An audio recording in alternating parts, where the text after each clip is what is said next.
14 months. 14 months Emma Carter had existed as a ghost in Dominic Castellano's mansion.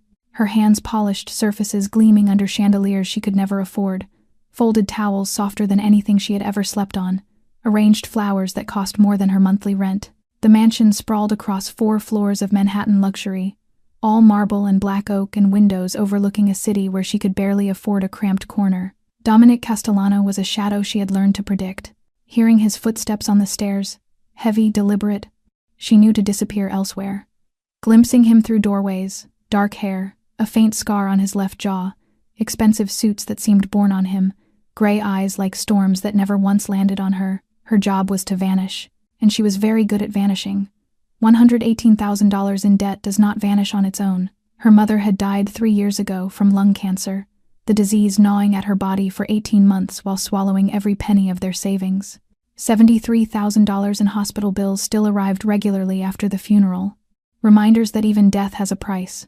Then, 6 months ago, a truck running a red light at 3 in the morning had stolen Noah's legs. Her 19-year-old brother, a college freshman, now sat in a wheelchair in their crumbling studio apartment in South Bronx, trying to do physical therapy through YouTube videos because they could not afford a specialist. Another $45,000. Emma signed payment plans that would follow her into her 40s, accepted interest rates that should have been illegal, learned to survive on cheap coffee and cheaper hope. She worked 3 jobs. 5 in the morning she woke, 6 she arrived at the Castellano mansion, 3 in the afternoon she returned home to care for Noah, 6 in the evening she went to the bar until midnight. Saturdays and Sundays she added office cleaning shifts. She slept on the subway, ate leftovers from the bar, drank coffee instead of breakfast and lunch. 4 hours of sleep each night if she was lucky. Her body ran on caffeine and guilt. Guilt for not earning enough, guilt for not being with Noah more, guilt for still being alive while her mother was dead and her brother could no longer walk. That Thursday night, the grandfather clock in the main hall chimed 8 as Emma finished wiping down the banister. November in New York meant darkness fell early and cold cut to the bone. Through the tall windows, she watched rain begin to streak the glass. Lucia, Dominic's sister who managed the kitchen, invited her to stay for dinner. Emma declined. She had a bar shift at 9. She pulled her hood up against the rain and started walking. 4 blocks. Just 4 blocks from the Castellano mansion to the subway station. She had walked it hundreds of times. This neighborhood was supposed to be safe. This was Dominic's territory. But tonight, the street was quieter than usual. Most storefronts had closed, only security lights painting everything in shades of amber and shadow. Her shoes splashed through puddles, soaking through to her socks. She kept her head down, too exhausted to stay alert, feet moving mechanically, mind blank. The alley appeared on her left, narrow and dark between 2 buildings. She had passed it 1,000 times without thought. But tonight, 2 figures stepped out from the shadows, blocking the sidewalk ahead. Emma stopped, heart hammering against her ribs. "Good evening," one of them said, thick Eastern European accent, shaved head, a snake tattoo on his wrist visible beneath his sleeve. His companion was taller, broader, silent. Emma tried to step around them, but the first man shifted, blocking her path. "Where are you headed in such a hurry? Home." Her voice came out steadier than she felt. "Let me pass." The man smiled, but it was not friendly. "Just need your bag and phone. Nice and easy." Emma handed over everything. She was too tired and too accustomed to loss to resist. But then his eyes landed on her shirt. Her cleaning uniform visible where her jacket hung open. A simple gray polo with the mansion's discreet logo embroidered on the chest. He stepped closer, rain plastered to his face. "You work for Castellano." Fear spiked ice cold through her veins. "I am just a cleaner. I do not know anything." The man looked at his companion, teeth bared in a grin. "Kozlov will like this. We have a gift for the Italian." The first punch came from nowhere, catching her across the cheekbone, pain exploding white-hot behind her eyes. Emma staggered backward. Before she could recover, hands grabbed her arms, fingers digging in hard enough to bruise. She tried to scream, but a palm clamped over her mouth. "This is what happens," the first man said close to her ear. "When Castellano thinks he owns this city." The second hit caught her ribs, then another and another. Emma stopped counting after the 4th, stopped trying to fight. In her mind, there was only one thought: Noah. Her brother was waiting at home. He would have no one if she died here. Someone grabbed her hair, yanked her head back, and she saw the fist coming toward her face before everything went black. Emma lay there in the rain and the darkness, unaware that her life was about to change forever, the weight of everything she had endured pressing against her chest like a quiet, relentless ache. Yet before we follow her deeper into this moment, if you can feel the pulse of this story, if you can sense the pain Emma is carrying with every breath, take a second to subscribe to the channel and turn on notifications so you never miss the kind of story that reaches straight into the heart each and every day. And know that a single like or a simple share from you will help Emma's story find its way to more people who may need to hear it. And tell me, where are you listening from? Perhaps some distant city somewhere in the world, a place whose lights or shadows shape your own memories. And leave a comment below so we can see just how far this story has traveled. Now let us return to the moment when Dominic Castellano, for the very first time, truly saw the girl who had always remained invisible inside his own mansion. Marco Vitale drove slowly through the rain-soaked streets, the headlights sweeping across each alley the way they always did at this hour, steady and practiced after more than 2 decades of serving the Castellano family, and at 42 he knew this territory the way a man knows the lines on his own palms.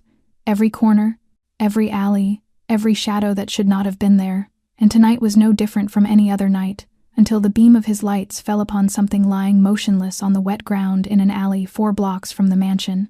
Marco hit the brakes, his eyes narrowing as the shape clarified into a person.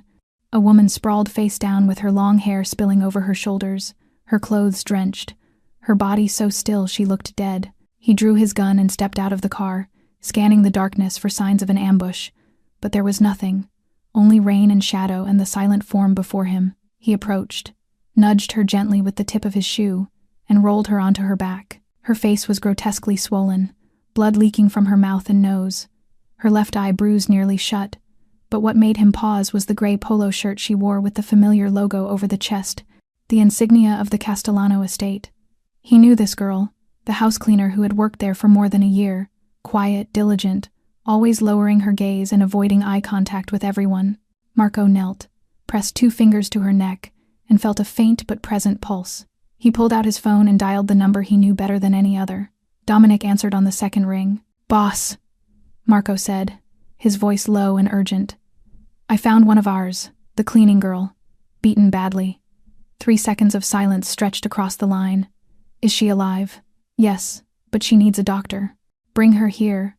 No hospitals, for hospitals meant police and paperwork, and questions and complications their world could not afford. Marco understood. He slid one arm beneath Emma's back and the other beneath her legs, lifting her the way a man would lift a child, and she was so light it made him frown, as if there were nothing inside her but bone and exhaustion. He placed her in the back seat, draped his coat over her trembling body, and drove toward the mansion as fast as he could without drawing attention. Halfway there, Emma stirred, her eyelids fluttering open just enough to glimpse the blurred ceiling above her, the streaking streetlights, the silhouette of the man at the wheel. She attempted to speak but managed only a broken moan, and then one word slipped out, thin and desperate. Noah, her brother's name, the only thing strong enough to force itself through her pain before darkness pulled her under again. Marco glanced at her through the rearview mirror, saw her collapse back into unconsciousness, and pressed harder on the accelerator. When the car stopped before the mansion gates, Dominic was already waiting on the front steps, still in his work suit at 11 at night with his tie loosened but his expression unchanging, though his eyes sharpened like steel as Marco opened the door and lifted Emma into his arms. Dominic stepped forward, and for the first time in 14 months, he truly looked at the girl who had existed like a ghost in his home. Her face disfigured with swelling, her lips cracked and bleeding, dried blood smeared across her skin, her clothes torn and filthy, and she looked as if she had crawled out of hell itself. Who did this?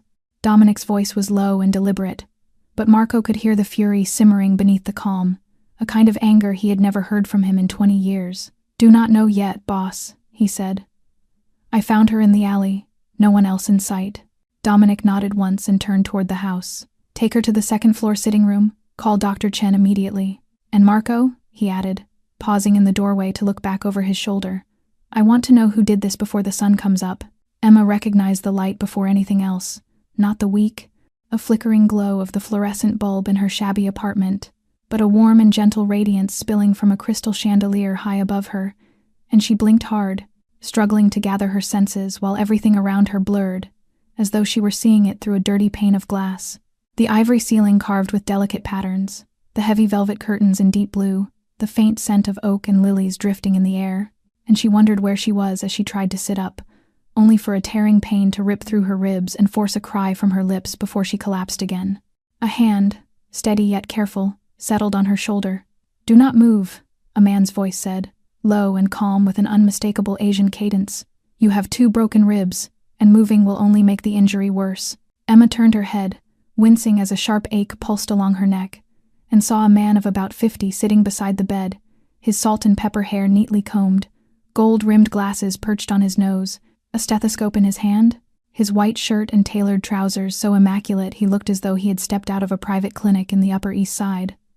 "I am Dr. Chen," he said as he gently took her wrist to check her pulse. "You were attacked. You are at the Castellano estate now, and you are safe." The words spun inside her like a storm. Castellano estate. She was lying in her employer's home on a bed that probably cost more than she made in half a year. "Doctor," Chen continued examining her, his practiced hands moving lightly but precisely over her body, checking her head, shining a small light into her eyes, pressing along her ribs until her jaw clenched in pain. "Aside from the 2 fractured ribs," he said in a tone as even as if he were reading a medical report, "you have a mild head injury, extensive bruising across the abdomen and back, a torn lip, swelling around the left eye, and no internal bleeding, which is fortunate, but you will need at least 2 weeks of rest." Fortunate. Emma almost laughed, though she knew it would feel like being ripped open, because what luck was there in lying here broken while Noah was alone at home, not knowing whether his sister was dead or alive. "My brother," she whispered, her voice rough and scraped raw. "My brother is home alone. I need to go back. You were informed that you will remain here until you recover." The new voice came from the doorway, deep and cold as steel, and Emma turned toward it despite the pain, her heart stopping for a beat when she saw Dominic Castellano, leaning against the doorframe with his arms crossed, dressed now in a black shirt and trousers, his sleeves rolled up to reveal strong forearms, the faint scar along his left jaw sharper beneath the warm light, and his gray eyes that had never once looked at her in 14 months, were now fixed on her, not through her, not past her, but at her. She felt stripped bare beneath that gaze, even though the blanket covered her up to her throat, as if he were reading every page of her life, every debt and sleepless night and skipped meal. Dr. Chen rose and nodded to Dominic. "She needs pain medication and antibiotics," he said. "I will leave the prescriptions, and she should have someone by her side during the first 24 hours because of the head injury." He left, and Emma became aware that she was alone with Dominic Castellano, the man she had avoided for more than a year now, standing less than 10 steps away from her. He moved closer, pulled a chair beside the bed, and sat down, each motion deliberate and unhurried, as though he were trying not to frighten her. But Emma felt no fear. She was too exhausted, too hurt, and all she wanted was to know whether Noah was safe and why she was here instead of in the emergency room of a public hospital. "You have worked for me for 14 months, Dominic said, his voice not a question but a statement. 14 months you passed through the rooms of my house and I never once saw you." He tilted his head slightly, his eyes still locked on hers. Until tonight. Emma did not know how to respond to his words, for she had grown accustomed to not being seen, had survived by slipping through life unnoticed. Yet now those gray eyes were burning into her with a focus she had not felt from anyone in a very long time, and Dominic leaned forward with his elbows resting on his knees as he spoke. "I need you to tell me exactly what happened tonight. Every detail, nothing left out." And Emma swallowed hard, her throat raw, forcing herself to remember, though each fragment of memory came with a sharp, slicing pain. "2 men," she began, her voice trembling. "They blocked my path in the alley 4 blocks away. At first they just wanted to rob me. I gave them my bag and my phone, but then they saw the logo on my shirt." And Dominic did not interrupt, only nodded once for her to continue. "One of them had an Eastern European accent, very thick, shaved head, and a tattoo on his wrist." She closed her eyes, seeing it again, the moment he grabbed her, his sleeve pulling back to reveal the ink, a black snake coiling around his wrist, with its head pointing toward his fingers. And when she opened her eyes, Dominic was already standing, his face still expressionless, yet his jaw clenched so tightly she could see the muscles twitch beneath the skin. And his gray eyes were no longer cold, they were blazing with something dark and dangerous she had never witnessed in another human being. "What did they say?" he asked, his tone still steady, but she could hear the storm raging beneath it. "They said this is what happens when Castellano thinks he owns the city. And they said a name. Kozlov," she whispered, nodding even though the motion made her dizzy. "Kozlov will enjoy this." "That is what they said. They said we have a gift for the Italian." And Dominic turned away, walking toward the window where he stood, looking out at the Manhattan night with his hands clasped behind his back, silence stretching so long Emma could hear the rain outside, the ticking of a distant clock, the uneven thud of her own heartbeat. And at last Dominic spoke. "Kozlov," his voice a low animal growl, "you do not need to know who he is. You only need to know that the men who did this will be found." And when he faced her again, she saw something in his eyes that sent a shiver through her. Not fear, but the realization that she was looking at the face of a man capable of terrible things and willing to do those terrible things because of her. "Please." Emma tried to sit up despite the agony bursting through her ribs. "My brother is alone at home. He is in a wheelchair. He cannot care for himself. I need to go to him." And Dominic stepped closer, towering over her like a dark monolith. "You are not going anywhere." "But my brother," she whispered. "He will be informed that you are safe. You cannot even walk to the door, let alone care for someone else. You will stay here until Dr. Chen says you can leave. That is not a suggestion. That is an order." Emma wanted to argue, to shout that he had no right to keep her here, that she had her own life, her own responsibilities, that her brother was waiting, but her body betrayed her. The pain, the exhaustion, the effects of the medication settling into her veins, all pulling her downward, her eyelids heavy as stone. "Sleep," Dominic said, his voice softening only slightly. "I will take care of everything." And Emma wanted to ask how, wanted to ask what he meant, wanted to ask why a powerful man like him cared about an invisible house cleaner like her. But the darkness swallowed her before she could form the words. Emma did not know how long she had been asleep when the pain tore through her ribs and yanked her violently back into consciousness. The clock on the wall read 3 a.m, its hands cutting through the silence like a quiet accusation. She gasped for breath, cold sweat gathering on her forehead, her heartbeat stumbling in her chest, as she tried to understand the unfamiliar darkness around her, the faint strip of moonlight slipping through the curtains, the distant hush of rain against the windows, and it took her several seconds to remember where she was. The Castellano estate, the second-floor sitting room, not her cramped studio in South Bronx, and Noah was not lying in the bed beside her. Her bladder throbbed painfully, a simple human need she could not ignore, and she drew in a sharp breath, bracing herself as she shifted toward the edge of the mattress. Fire seemed to lick up her ribs, radiating across her body until she bit her lip hard enough to taste blood just to keep from crying out. Her feet touched the floor, cold even through her thin socks, and she gripped the bed frame, trying to stand, but her knees buckled instantly and she pitched forward, helpless and weightless for a terrifying heartbeat, until an arm swept around her waist and caught her before she hit the ground. Emma lifted her head, and in the dim moonlight she found Dominic's face only inches from hers. She had heard no door, no footsteps, nothing at all. It was as if he had been there the entire time, a silent guardian in the dark that she never knew she had. "Where were you planning to go?" His voice low and rough, the voice of a man who had not slept either. "The bathroom," she whispered, shame burning through her until she wanted to disappear, because she was 27 years old and could not even walk there on her own. Dominic said nothing. He simply slid one arm beneath her knees, the other behind her back, and lifted her as if she weighed no more than a pillow. And though Emma wanted to protest, to insist she could manage, her body knew it was a lie. He crossed the room, nudged the bathroom door open with his shoulder, and set her down gently, guiding her hands to the sink for balance. "Can you manage?" he asked, and for the first time she heard something entirely new in his voice. Not command, not authority, but concern. She nodded quickly, unable to meet his eyes, and he closed the door, but she could hear him standing just outside, refusing to leave. She moved slowly, painfully, using the wall for support, doing what she needed to do.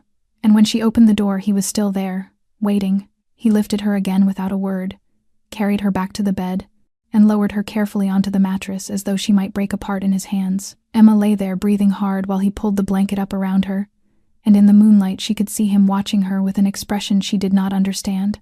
"Why?" she whispered. "Why are you doing this?" Dominic was silent for a long moment before sitting on the edge of the bed, still keeping his distance, but close enough that she could feel the warmth of him in the cool night air. "You work in my home," he said slowly. "You are one of mine, and I did not protect you. That is my failure." Emma had no words. In 27 years, no one had ever claimed responsibility for any part of her suffering. Her father had vanished without explanation. Her mother had died and left behind debts that swallowed her whole. Noah's accident had happened while she was not there to prevent it. She had always carried the consequences alone, quietly, without complaint. And here was this man, the very man she had spent 14 months avoiding, taking the blame for what had happened to her on a dark street. "Sleep," Dominic said as he rose to his feet. "I will be in the next room. Call if you need anything."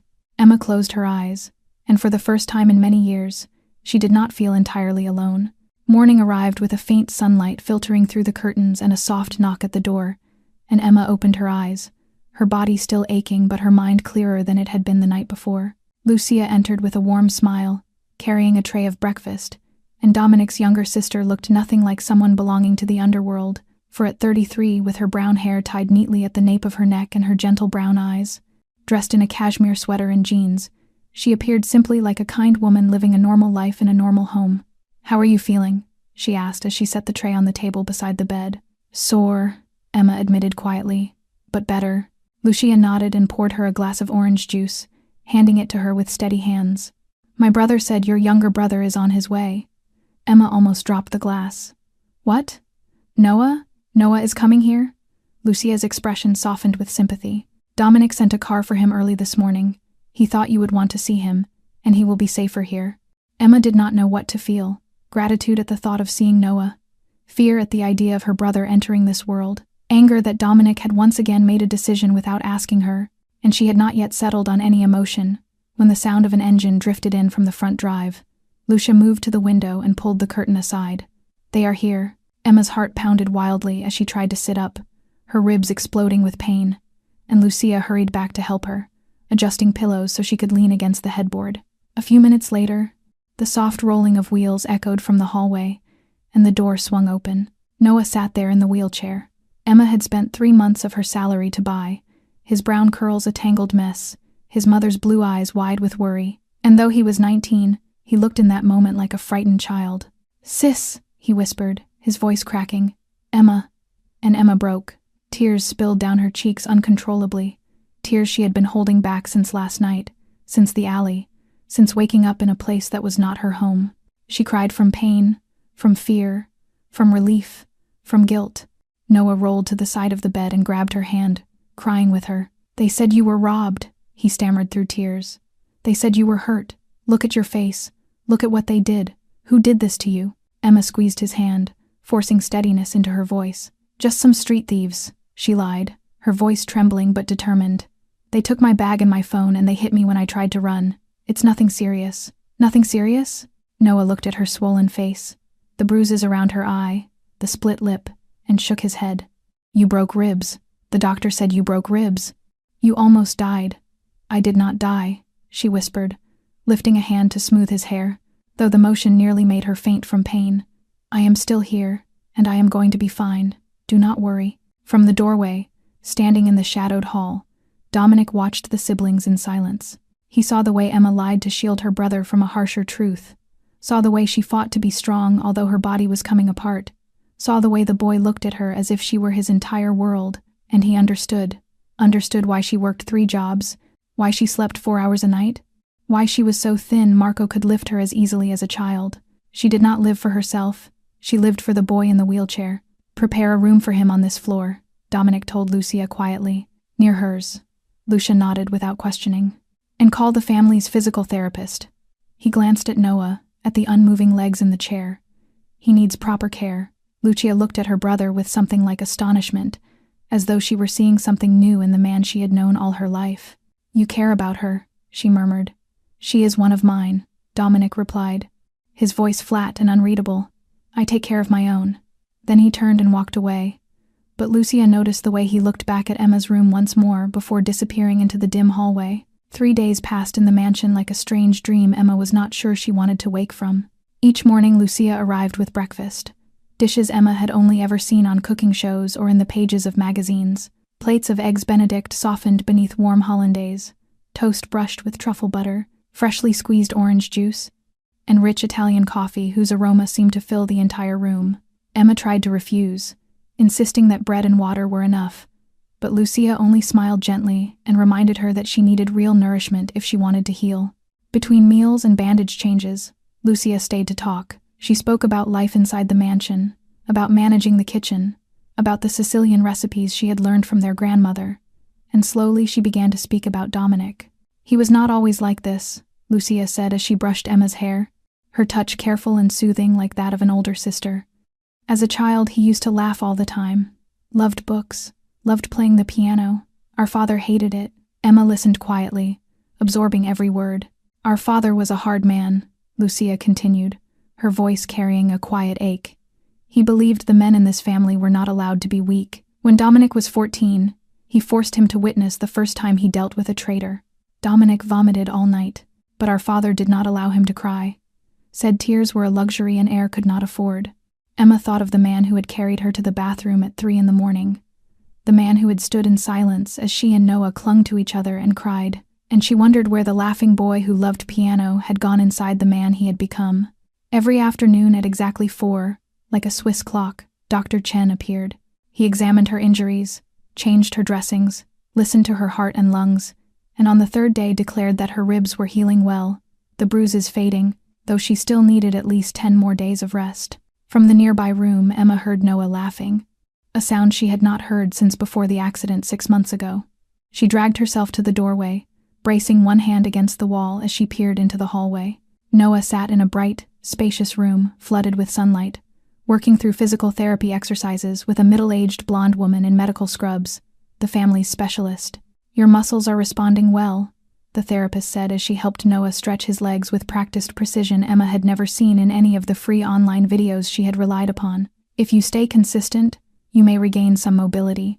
Emma stood there with tears streaming down her cheeks, not from pain but from the sight of hope returning to her brother's face for the first time in months. But that hope carried a cost she was not sure she could afford. That evening, when Dominic came for his routine check, Emma was sitting upright waiting for him. "I cannot accept all of this," she said, her voice trembling but firm. "The physical therapist, the room for Noah, the food, the medicine. I cannot pay for any of it."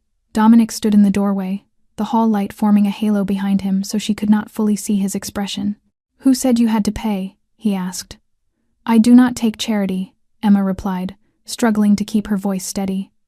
"My whole life I have taken care of myself and my family.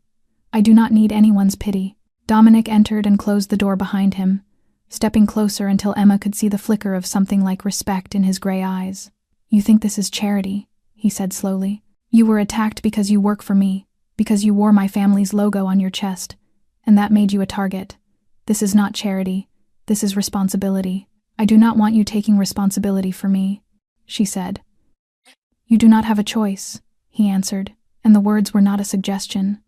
"You will stay here until you are fully healed. Your brother will receive proper care, and you will not pay a single cent, because this is what I am obligated to do, not something you asked for." Then he turned and left, not giving her the chance to argue.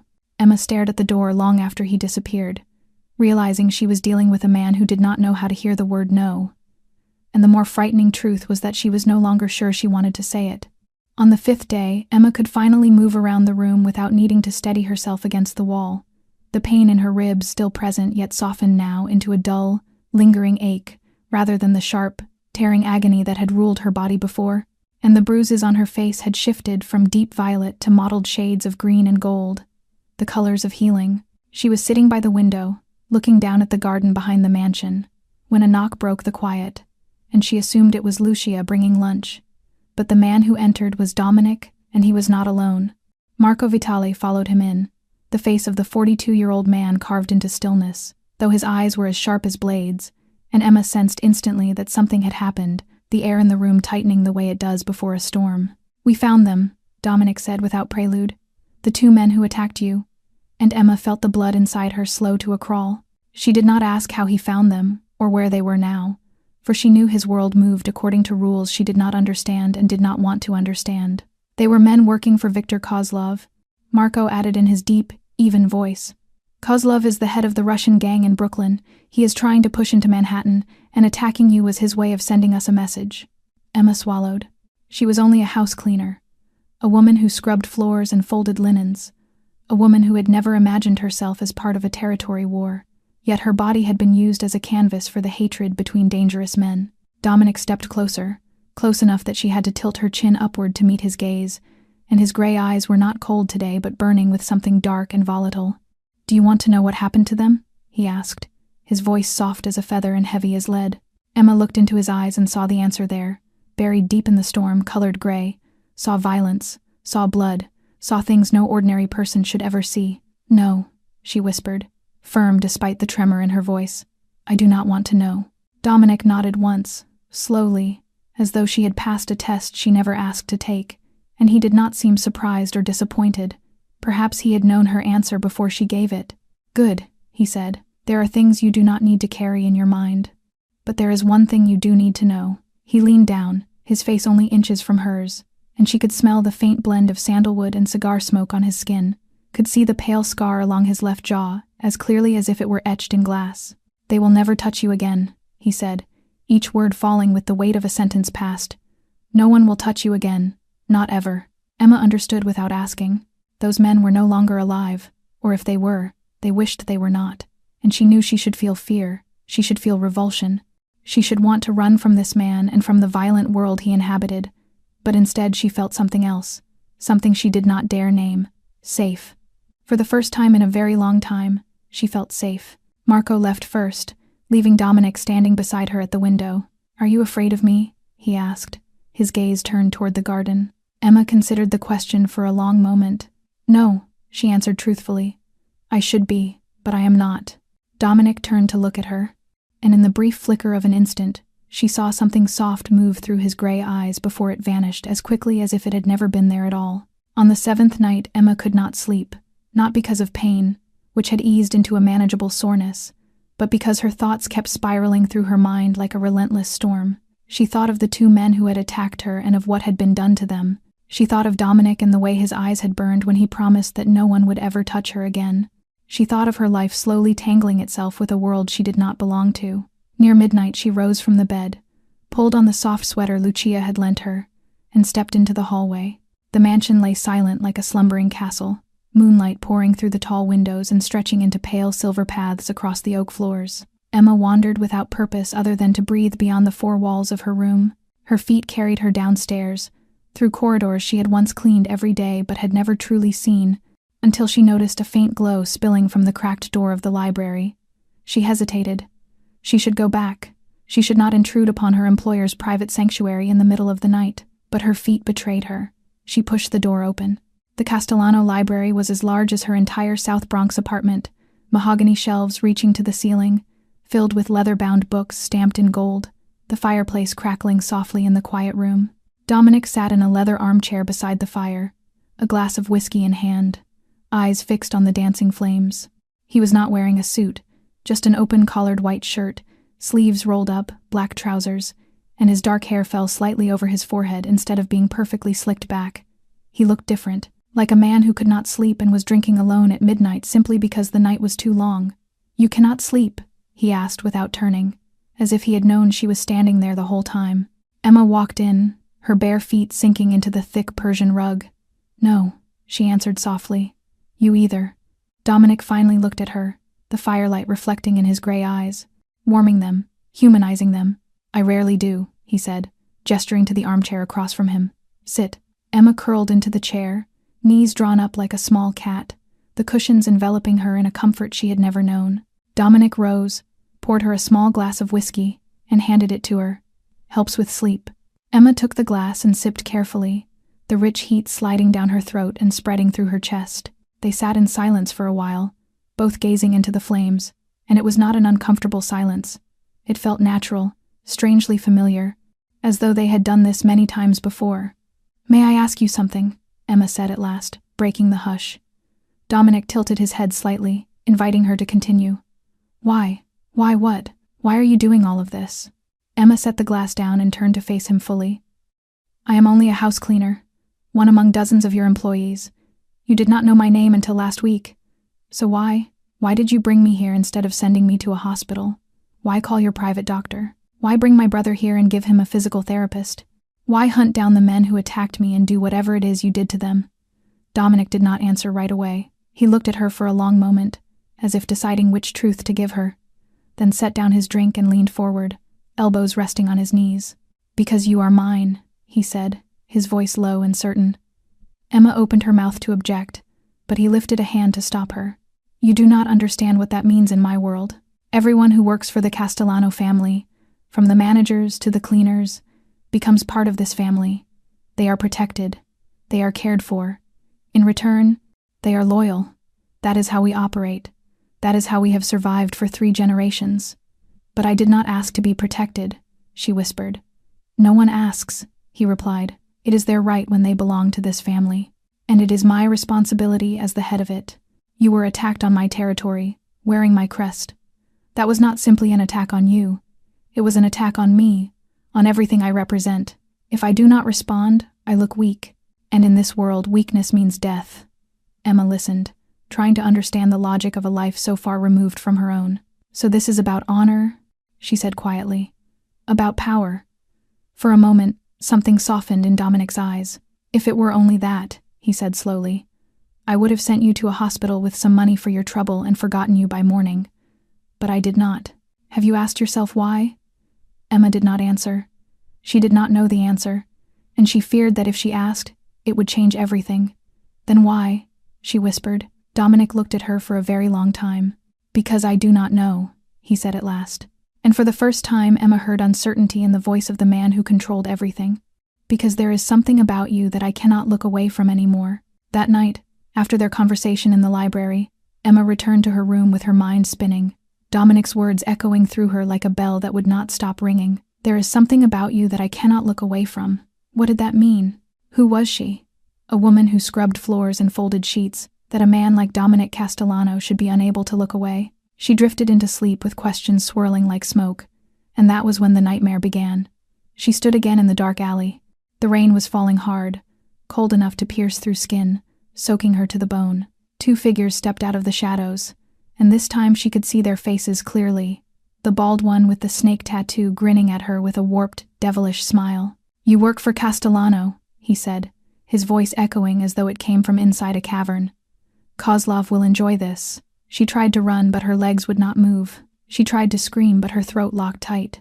The first punch came, then the second, then the third, pain exploding through her body, and this time there was no one coming to save her.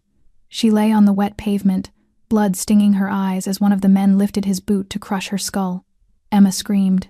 The sound tore through the night, through the room, through the hallway, perhaps through the entire mansion. She bolted upright on the bed, drenched in sweat, heart pounding so violently she thought it might burst, her limbs trembling uncontrollably. The door flew open.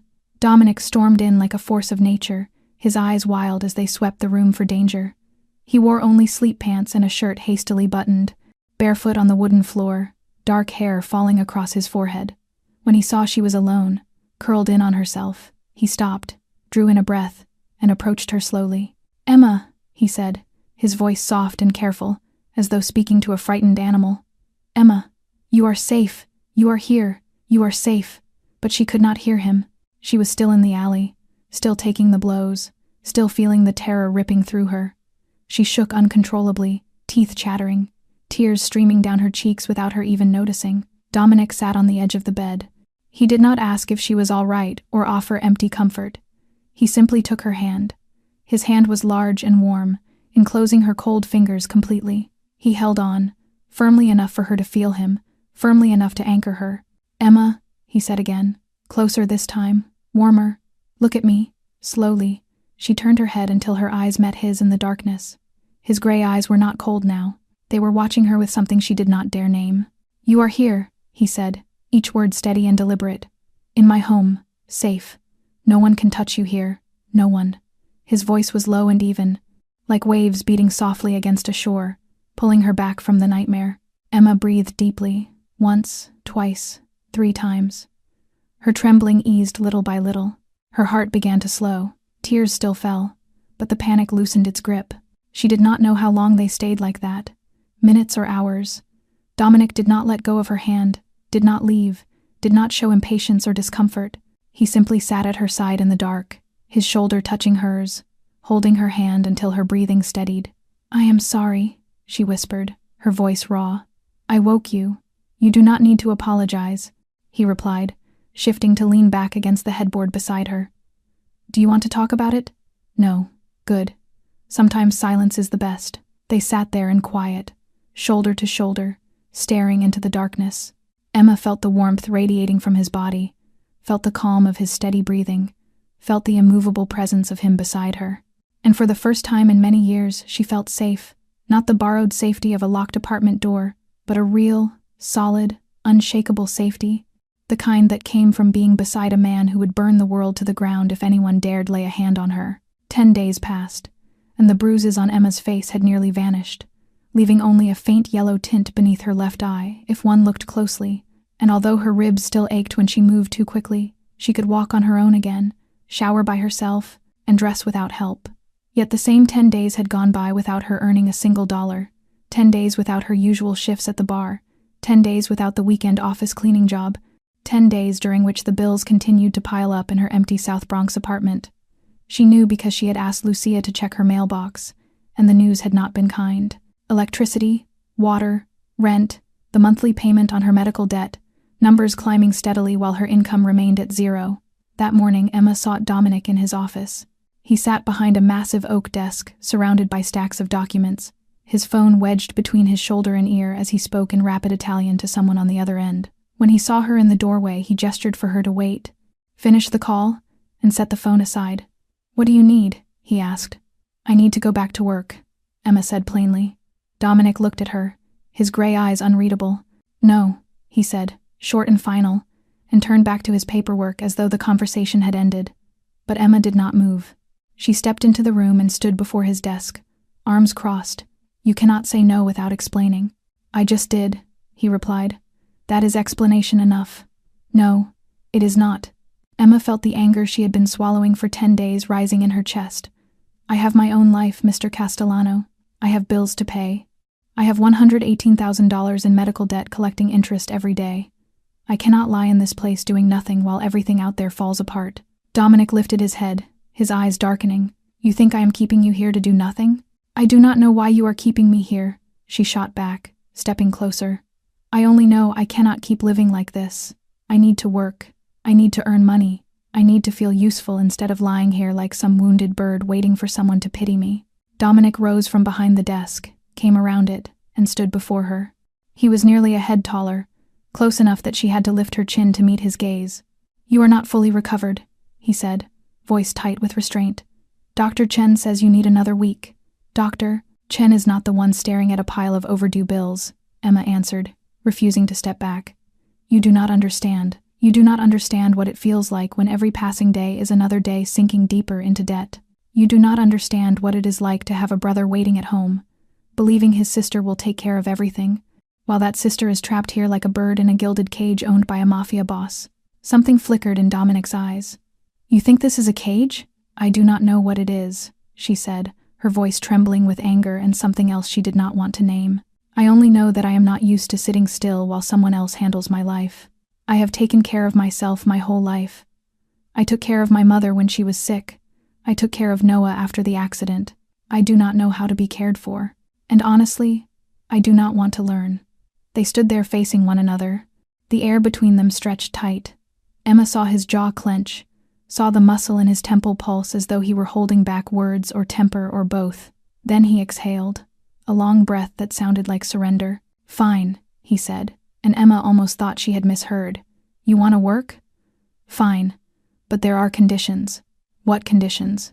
"You work only in this mansion. No bar shifts, no late-night office cleaning, no wandering the streets alone after dark. You work here, for me, and I will pay you triple your current wages to make up for the jobs you are leaving." "Triple?" Emma stared at him. "I do not need your charity." "This is not charity," Dominic said, stepping closer until she could feel the heat of him. "This is an arrangement. You work for me, only me, and I pay you fairly. You get to work as you wish, and I know you are safe. Both sides benefit." Emma searched his face, trying to find even a trace of pity in those gray eyes, but she found none. Only determination, and perhaps, buried carefully beneath everything else, a sliver of worry he did not want her to see. "Why do you care whether I am safe?" she whispered. Dominic looked at her for a long moment, then turned away and walked back behind his desk. "You start tomorrow," he said, deliberately ignoring her question. "Lucia will arrange your schedule," and Emma knew that was all the answer she would get. at least for today. Emma began working again the next day, exactly as Dominic had said, but everything was different. Before, she had moved through the mansion like a ghost, silent and invisible, arranging her schedule around his so she would never have to cross his path. She had known when he held meetings, when he left the house, when he returned, and she had timed her cleaning so precisely that weeks could pass without them exchanging a single word. That was no longer possible. On her first day back, she entered Dominic's office at 2 p.m, just as Lucia had arranged. She knocked, waited for permission, then stepped inside with her cleaning cart. Dominic sat behind his desk, reading a thick stack of documents. She expected him to leave the room, to give her space as he always had before, but he did not. He merely lifted his head, nodded a brief greeting, and returned to his work. Emma hesitated for a second, then began cleaning. She dusted the shelves, careful not to disturb any of the meticulously arranged objects, and tried not to notice the man sitting only a few feet away. But it was impossible to ignore the moments when she felt his gaze drift from the papers to her, steady and unreadable. She was polishing a bronze statue when his voice broke the quiet. "Do you like reading?" Emma turned, surprised. It was the first time he had initiated conversation while she was working. "I do," she answered, "when I had time to read. What kind of books? Anything I could get my hands on." She resumed wiping the statue, but the conversation did not end. Mostly classic novels. "My mother loved Austen, so I grew up with Austen." Dominic nodded and set his pen down. "I prefer Dostoevsky." Emma raised an eyebrow. "Crime and Punishment." He almost smiled. A small, fleeting curve of the lips so quick she wasn't sure she had seen it. "You think that means something, do you not? A mafia boss who likes a book about crime and redemption?" Emma felt her cheeks warm. "I did not say that. You did not need to." Dominic walked to the bookshelf and pulled out an old leather-bound volume. "But you are right. I read it for the first time when I was 16, after my father made me do something I would rather forget. I was looking for something then. Maybe absolution. Maybe an explanation for the world I had been forced to live in." Emma froze, watching him. He stood there with his back to her, holding the worn book, and for a moment he did not look like the feared Mafia king whose name kept half the city awake at night. He looked like a man with a heavy past, searching for a way to live with the weight of it. "What was your mother like?" Emma asked softly. Dominic was silent for a long time before he turned, returning the book to its shelf. "My mother was the gentlest woman I have ever known. She died when I was 12. Cancer. My father never recovered, and he took that pain out on me and Lucia. He said she died because she was weak, and that his children would not be allowed to be weak." Emma felt her heart tighten. "My mother died of cancer too," she whispered. 3 years ago. Lung cancer." Dominic looked at her then, his gray eyes softening. "I know. I read your file." Emma was not surprised. Of course he had. That was how his world worked. "She taught me to read," Emma continued, unsure why she was sharing so much but unable to stop. "When she got sick, I read to her every night. Pride and Prejudice, Emma, Jane Eyre. She loved stories about strong women surviving impossible odds. Maybe she hoped I would become one." "You did become one," Dominic said quietly, making Emma look up. "You worked 3 jobs to raise your brother. You carry $118,000 of debt and have not broken under it. You were beaten nearly to death and stood up 10 days later demanding to work again. If that is not strong, I do not know what is." Emma could not speak. She stood there with a cloth in her hand, staring at the man looking at her as though she were something rare and valuable. "And Noah," Dominic said, breaking the silence. "What was he like before the accident?" Emma smiled for the first time in days. "Noah was the light of our family. Brilliant, funny, absurdly optimistic. He was accepted to Columbia on a full scholarship. He was going to be a lawyer. Then that truck hit him." Her voice faltered, and everything changed. Dominic stepped closer. He lifted a hand, hesitated for a breath, then rested it gently on her shoulder. "Both of us carry scars," he said, his voice low. "Yours live in the debt you shoulder and the legs your brother cannot move. Mine live in the things my father forced on me and the things I became because of them. But scars do not define us. How we live with them does." Emma looked up, met his eyes, and in that moment she understood something she had not wanted to admit. Somewhere in the past weeks, he had stopped being the terrifying man she avoided. He had become something else, something she did not dare to name. 3 weeks had passed since the night Emma was attacked in that dark alley. 3 weeks of living inside the Castellano mansion, working under Dominic's protection, eating the nutritious meals Lucia prepared, and sleeping full nights on a bed softer than anything she had ever owned. And Noah noticed the difference. He sat in his wheelchair in his room, watching his sister enter with his dinner tray. Emma looked different. Not just because the bruises had faded or because she no longer winced each time she moved. Something deeper had shifted. Her eyes were brighter, no longer dulled beneath dark circles. Her skin had color again, instead of the paper-pale exhaustion she had worn for months, and she smiled more often. Real smiles that reached her eyes, not the forced ones he had grown used to since the accident. Even the way she spoke about her employer had changed. "Sis," Noah said as she set the tray on the table beside his bed. "Sit down. We need to talk." Emma turned, noticing the seriousness etched into her brother's face, a look rare for a boy who had always tried to protect her spirit with humor. She sat on the edge of the bed, facing him. "What is it?" "Tell me the truth," Noah said, his blue eyes steady on hers. "What is going on between you and Dominic Castellano?" Emma felt her heartbeat stutter. "I do not know what you mean. Do not lie to me." Noah leaned forward as far as the chair allowed, his voice not angry but resolute. "I may be in a wheelchair, but I am not blind. I see the way he looks at you whenever he passes in the hall. I see the way you blush whenever someone mentions his name. I heard Lucia telling Dr. Chen that he does not leave his office anymore when you clean it. You think I do not notice?" Emma lowered her head, her hands twisting together in her lap. She had no idea how to explain something she herself barely understood. "I do not know what is happening," she admitted softly. "I truly do not. I only know that he is not what I thought he was. He cares about me, about you, in a way no one has cared for us since Mom died. He is Mafia, Emma." Noah's voice tightened. "He is a crime boss. He kills people. I know that," she said quietly. "You know that. And I am still here. I am not proud of it. I am not pretending this is ideal. But Noah, my whole life I have tried to do the right thing. I worked 3 jobs. I slept 4 hours a night. I lived on leftover food and coffee. And did anyone help me? Did anyone show up for us? No. No one. Until him." Noah said nothing for a long moment, his face a tangle of emotions. He wanted to hate Dominic Castellano. He wanted to pull his sister out of this dangerous world.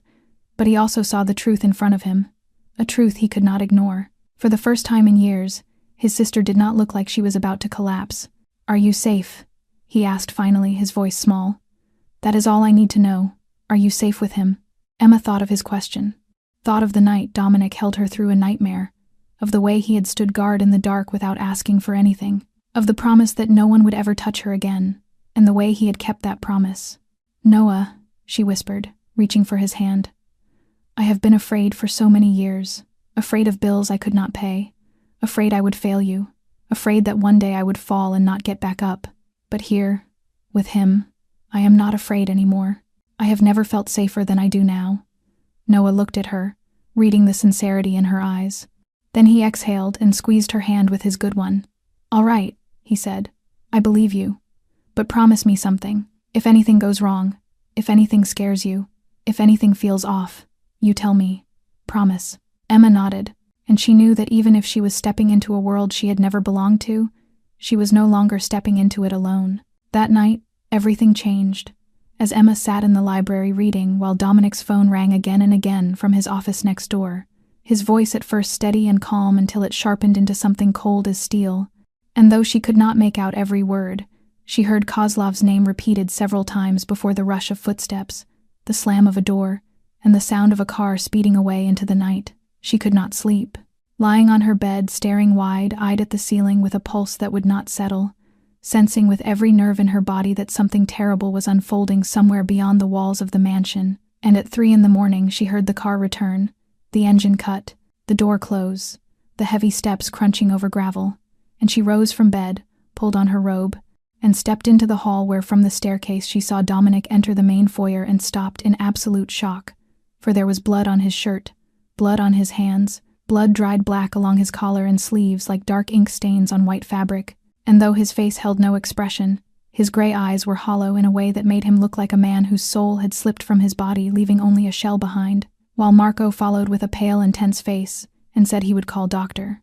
Chen, to which Dominic replied in a low and exhausted voice that it was not his blood. Emma should have been afraid. She knew that. She should have returned to her room, closed the door, pretended she had seen nothing, because an ordinary person would have done exactly that, A wise person would have done exactly that, but her feet refused to obey, and instead carried her down the stairs step by step until she stood before Dominic close enough to smell the metallic tang of blood and the faint smoke of gunfire on him. And Marco, sensing the moment, quietly slipped away, leaving the two of them standing alone under the soft golden lights of the foyer, like actors on a stage at 3 a.m, as Emma searched his eyes for something she could not name, and finally whispered, "Are you all right?" And Dominic stared at her as if she had spoken a language he had never heard before, repeating her question in disbelief that she could look at him in such a state and ask if he was all right. And when she did not answer, when she simply waited, he finally spoke, saying that Kozlov had attacked one of his operations that night in retaliation for the 2 men he had taken care of, and he looked down at his hands, at the dried blood staining his skin, and said that 2 of his men were dead, 2 men with families and small children who had died in a war they had not chosen. Emma felt a tightening in her chest, not from fear but from sorrow for the dead and for the man in front of her who carried their weight on his shoulders, and she whispered that she was sorry, though she knew no other words to offer. And Dominic let out a harsh, humorless laugh as he asked if she understood what he had done that night, if she understood how many he had killed in return, and yet she stood there saying she was sorry, so she stepped closer, close enough to touch him if she wished, and told him that she knew who he was, knew what he did, that she was not naive, but she also knew that he had no choice, because in his world if he did not strike back he would die and his people would die and perhaps she would die as well. And Dominic looked at her while the emptiness in his eyes slowly cracked, as he asked why she did not run, why she did not flee like any other woman would when faced with him like this, why she remained, and Emma thought of all the reasons she should fear him, should flee him, should turn her back on this violent world of his, and then she thought of the night he held her hand through her nightmare, of the way he looked at her as if she were something precious, of the safety she felt only when he was near, and she said softly that she was not like any other woman, and that whether he believed it or not she cared about whether he was all right.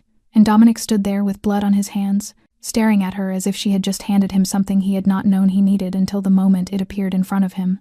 In the days that followed that bloody night, the Castellano mansion became a fortress, every entrance tightly monitored, Marco and his men stationed on alert 24 hours a day, Emma and Noah forbidden from leaving the grounds while Dominic disappeared into closed-door meetings that stretched for hours, tense phone calls, and midnight trips he never explained, and Emma could see exhaustion eating away at him, the shadows beneath his eyes darkening, his jaw clenched as if he carried the weight of the entire world on his shoulders, eating less, sleeping less, a truth she knew because she brought meals to his office and found them nearly untouched each time she returned to collect the trays.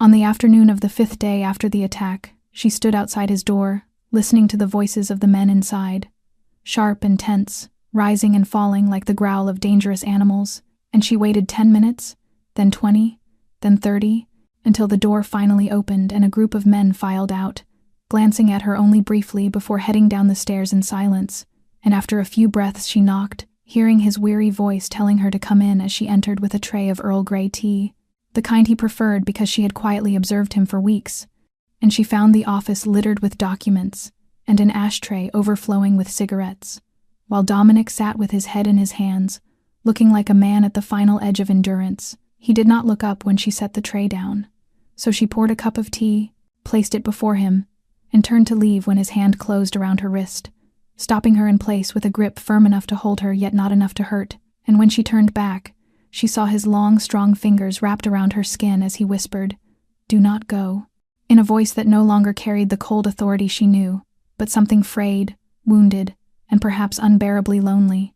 She did not go, standing quietly as he lifted his head and looked at her with an intensity she had never seen in his gray eyes before, asking why she was still here, and when she said because he had told her not to go, he shook his head, rose without releasing her, and came around the desk until he stood in front of her, asking in a voice barely above a whisper, why she remained in this house after everything she had seen, why she had not resigned and run far away, and when she asked if he wanted her to run, he said he wanted to understand, lifting his other hand to her face, touching her cheek as if she were something fragile, asking why she was not afraid of him, why everyone feared him except her, why she had seen him covered in blood and stepped toward him instead of away, why she could see the violence in his eyes and still be here, bringing him tea as if he were an ordinary man worn out after a long day. She felt the warmth of his palm against her skin and the wild thrum of her heartbeat, knowing she should lie, should claim fear, should protect herself the way any sensible woman would, But she was too tired of lies, too tired of pretending, and she said the truth, that he had never frightened her, not from the first night he carried her from Marco's car, not from the night he helped her to the bathroom at 3 a.m, not when he held her hand through a nightmare, that she feared many things in her life, the debt she could not pay, the possibility that Noah might never walk again, the day she would collapse and not rise. But him, she whispered, him she had never feared. And Dominic looked at her as something cracked open in his eyes.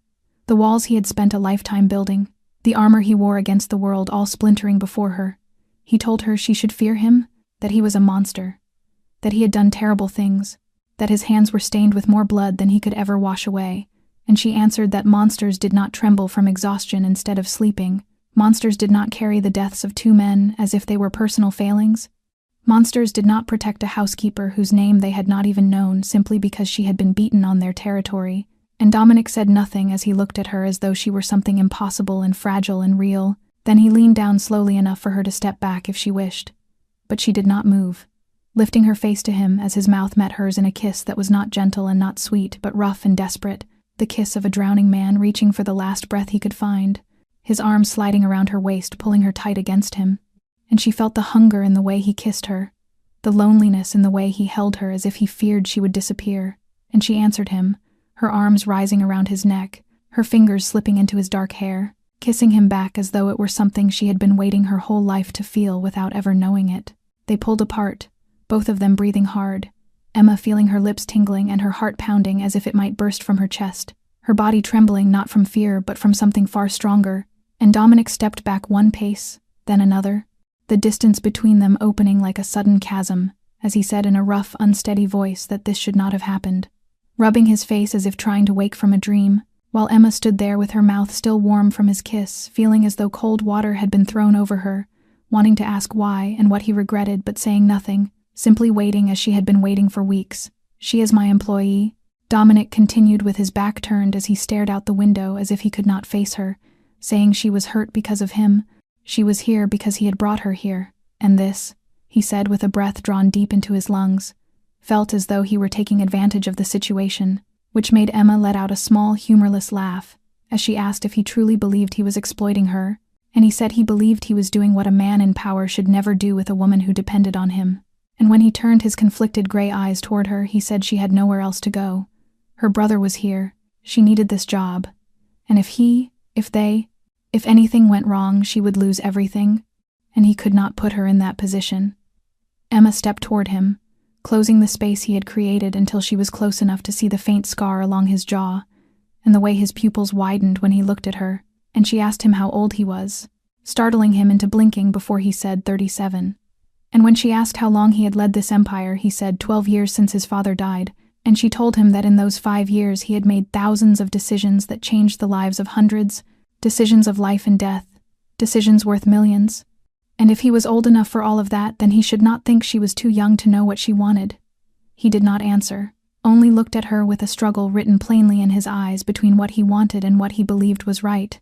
As she told him she was 27, that she had cared for her sick mother for 18 months, had buried her and inherited $73,000 of debt, had watched her brother lose the ability to walk and still risen every morning to work 3 jobs, that she was not some naive girl who needed protection from her own choices, and if she stood here and kissed him back, it was because she chose to, not because she lacked options. Dominic lifted a hand to her face, his fingers trembling slightly as though he were holding back something immense, and he whispered that she did not understand the kind of man he was, that he was not good, that he had done things she could not imagine, that he had enemies who wanted him dead and would kill anyone close to him, that if she stayed with him she would never have a normal life but would live in shadows and danger in a world that was not hers. And Emma placed her hand on his chest, feeling the strong, urgent rhythm beneath his shirt, as she said she knew exactly who he was and what he did, that she had seen him walk into the house with blood on his hands, heard his midnight calls, understood perfectly how dangerous his world was, and still she was here. Not because she had no choice, but because this was her choice. Dominic studied her for a long time, searching for fear or hesitation and finding none. And he said she would regret this, and she answered that perhaps she would, but the regret would be hers, not his. And then, as if the last wall inside him crumbled, he pulled her into his arms and kissed her again, this time not with desperation but with slow depth, a quiet promise unfolding between them. In the weeks that followed, they lived two parallel lives, for during the day Emma was still the housekeeper of the Castellano mansion, pushing her cleaning cart through the hallways, wiping marble surfaces, replacing the flowers in vases, folding towels in the bathrooms. And when she passed Dominic in the corridor, she lowered her head in polite greeting like any other employee, while he returned the gesture with a neutral expression, as though she were simply one among dozens who worked under him. And no one suspected that each night, when the mansion fell into sleep and darkness draped the long halls, Emma slipped quietly from her room and walked to the door at the end of the third-floor hall, where Dominic's bedroom lay, a door she never knocked on because she never needed to, for it always opened at the slightest push, as though he had been waiting for her.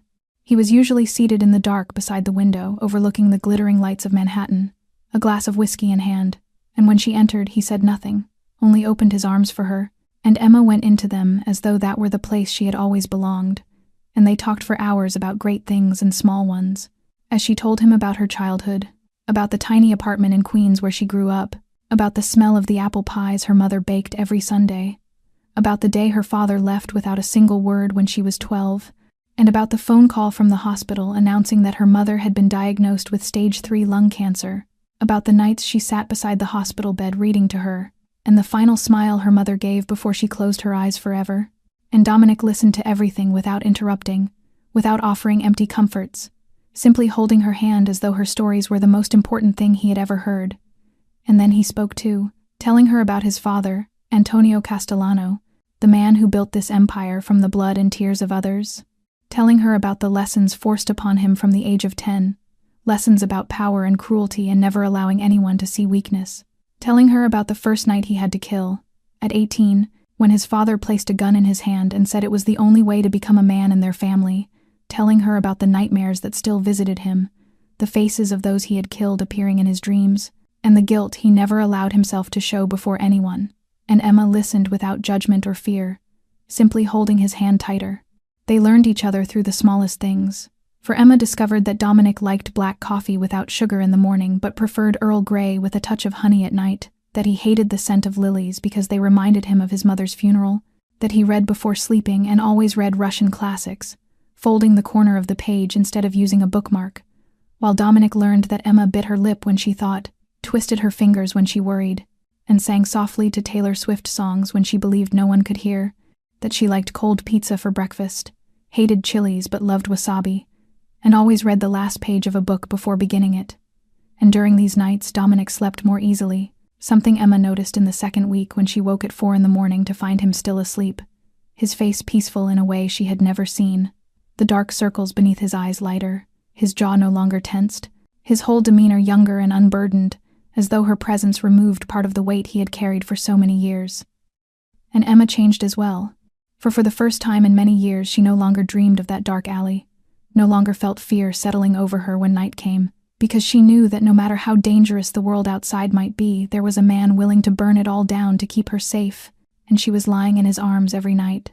That morning Emma sat on her bed, with the old laptop Lucia had lent her open across her knees, doing what she always did on the first day of every month, as she checked her bank account and her debts to calculate how much she still owed, how many more years she would have to pay, how much longer she would have to live under the crushing shadow of those numbers, and she logged into the financial company's website, where her $73,000 medical debt from her mother's hospital bills was being repaid with a predatory interest rate, bracing herself to see the total that had haunted her for 3 years.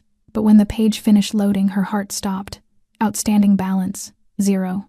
And she blinked, checked again, refreshed the page, but the number stayed the same and the line beneath it read that the loan had been paid in full on the 15th of December, and her hands trembled as she switched to the site where Noah's $45,000 treatment and physical therapy debt waited, only to see again that the outstanding balance was 0, paid in full on the 15th of December, and when she checked her own bank account nothing had changed. No large withdrawals, which meant someone else had paid the debt. Someone had paid $118,000 without saying a word, and Emma knew exactly who that someone was. She closed the laptop, stood, and walked out of her room on shaking legs, moving down the hall, down the stairs, across the foyer, toward Dominic's office. And she did not knock. She pushed the door open without caring who might be inside, but he was alone reading documents and looked up at her with the calm of a man who had been expecting this moment. "What did you do?" she asked, her voice trembling with something she could not name, and he told her she needed to be more specific, as he set the papers aside and leaned back in his chair, and she stepped closer saying, "The debt, $118,000. You paid it? You did not ask me?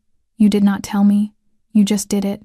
And he answered simply, "Yes," without a hint of remorse. And when she asked why, tears streaming down her cheeks despite her hatred of crying, he said because he could, because he wanted to, because she deserved to live without that weight on her back.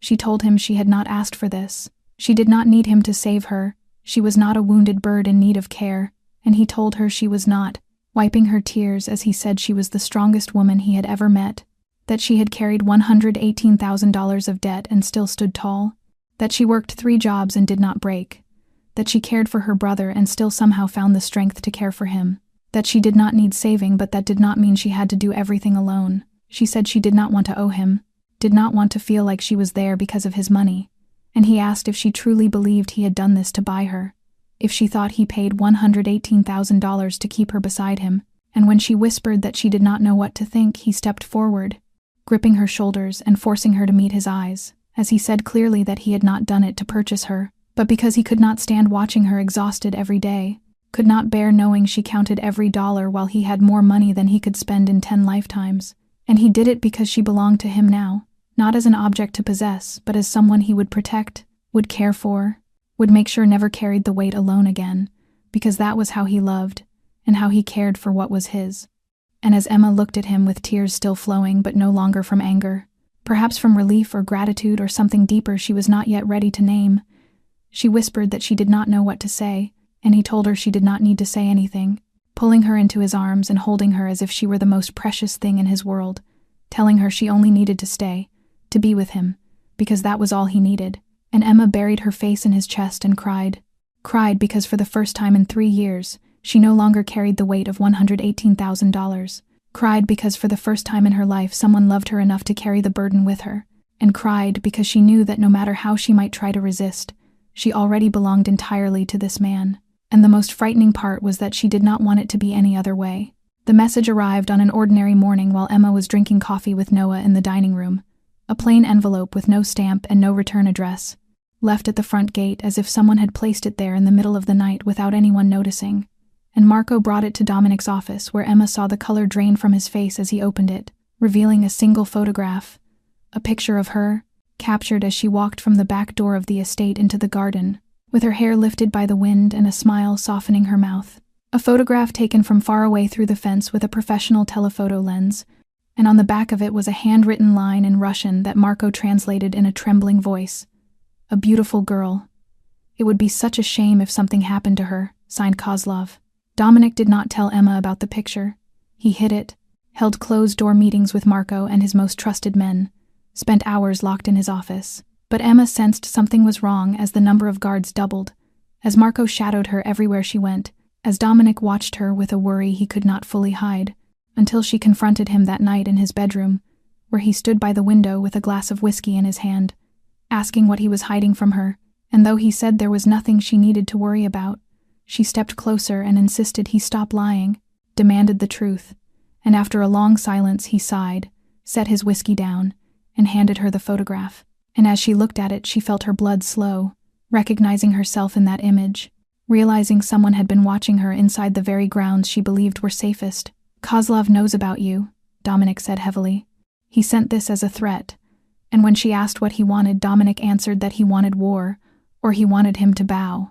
2 choices, all-out conflict, meaning blood in the streets, meaning many would die, meaning she would become a primary target, or negotiation, meaning he would have to sit down with his enemy, surrender territory, accept humiliation in front of everyone watching.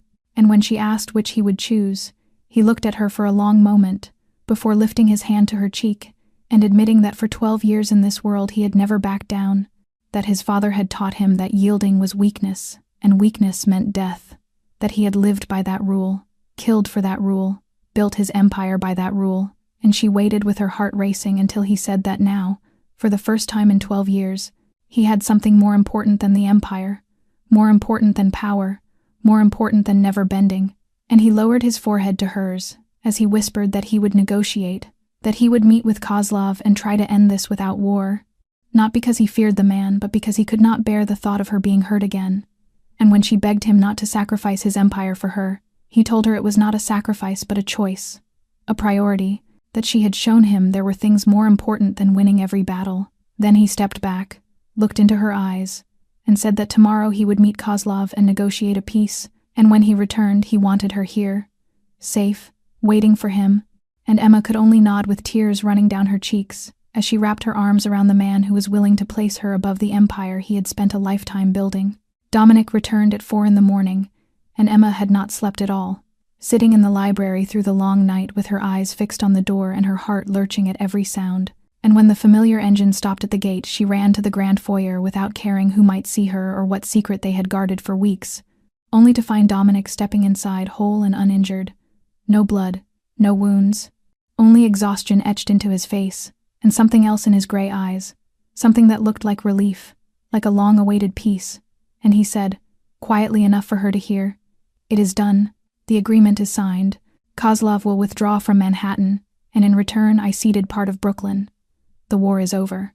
And Emma said nothing, only threw herself into his arms and held him as though he might vanish if she let go, while he folded her against him with his face buried in her hair, the two of them standing in the soft gold light of the Castellano foyer, like survivors who had found each other in the ruins. After a long moment he said, "Come with me, there is somewhere I want to show you," and he led her up the stairs, through familiar halls, to a door on the 4th floor she had never opened, the door leading to the rooftop terrace where she stepped out into the cold dawn air, and drew a breath as the entire sweep of Manhattan unfurled before her like a shimmering tapestry of light, skyscrapers rising into the fading night, streets glowing like ribbons, and the eastern horizon shifting from black to violet to rose to amber as the sun prepared to rise. "This is where I stand every morning," Dominic said beside her, looking out over the city, "over the empire my grandfather began, my father built, and I have spent 12 years holding together. Power, territory, responsibility for 200 families whose survival depends on my decisions." And then he turned to her. "But since you came, each morning I stand here, and I no longer see an empire. I see the city where you live, the streets you walk, the world I want to keep safe, not for power but because you are in it." And Emma felt her heart tighten as the first light of dawn touched them, gilding her hair and softening the hard lines of his face, and Dominic lifted his hand to her cheek, tracing the curve of her bone where bruises had bloomed 6 weeks earlier, and he said, "I love you," the words falling heavy and luminous like stones made of light. "I love you not because you are beautiful, though you are, not because you make me want to be better, though you do. I love you because you look into the darkness in me and do not run. Because all my life people have feared me. My men fear me. My enemies fear me. Even Lucia fears me sometimes when she sees what I am capable of. But you saw me walk into the house with blood on my hands and you asked whether I was all right. You know who I am, know what I do, and you are still here. Still let me touch you. Still sleep in my arms every night. You have given me what no one ever has, complete acceptance without judgment or condition," and tears slipped down Emma's face even as she smiled through them, telling him she loved him too. Loved him though he was complicated and dangerous and did things she never wanted to know the details of.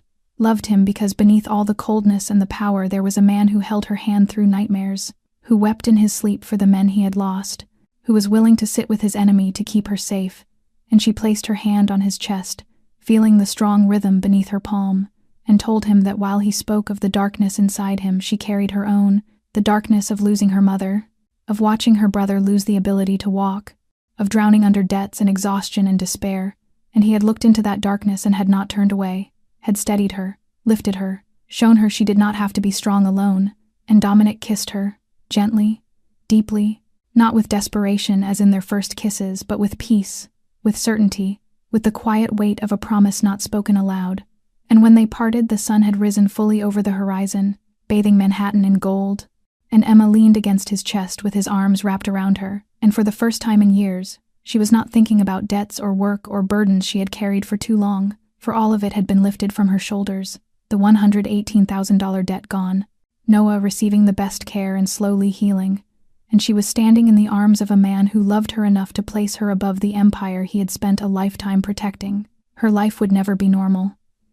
She knew that she would live in a world of shadows and violence, of silent wars and watching enemies. But she would not live it alone, for she was no longer merely surviving, she was beginning to live, truly live. And when Dominic asked if she was ready to face the new day, she looked up into the warm gray eyes she had never seen so unguarded, and said with him always. Their story reminds us that love can bloom in the darkest corners, and that those who seem the coldest on the surface may be the ones who love the deepest, that life rarely gives us perfect circumstances, but how we face adversity defines who we are, that Emma did not crumble under debt and loss, that Dominic did not allow a brutal past to turn him into a monster entirely, that they found each other, healed each other, and built a beginning from the wreckage. The lesson is never judge a person by their surface, and never abandon hope, even when life feels unbearably heavy, for sometimes the light comes from the places we least expect. If this story touched your heart, please take a moment to subscribe to our channel and tap the notification bell so you never miss another moving story like this. And a single like or share from you will help this story reach more people, carrying its message of love, hope, and resilience. How did this story make you feel? And in real life, do you believe love can change people? Have you ever met someone who saw your imperfections and stayed anyway? Share your thoughts in the comments below. We would love to hear the truth that lives in your heart. Thank you for staying with this story from beginning to end. Wishing each of you watching this video good health, joy, and gentle peace in every day. And remember that no matter how hard life becomes, there is always light waiting at the end of the tunnel. Goodbye for now, and we will see you in the next video.